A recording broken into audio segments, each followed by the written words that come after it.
Hi guys, welcome back to another video. Today, I'll show you how to add or remove accounts on your Android phone, like your Google or email accounts. So to add an account, go to settings and look for users and accounts or password and accounts, depending on your phone.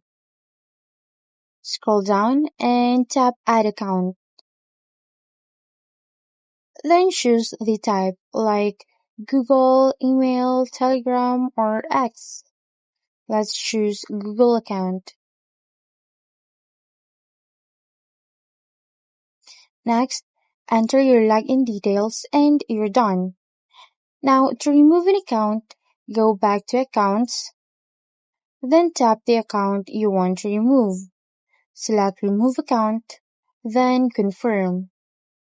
This helps if you're switching devices, managing work and personal accounts, or freeing app space.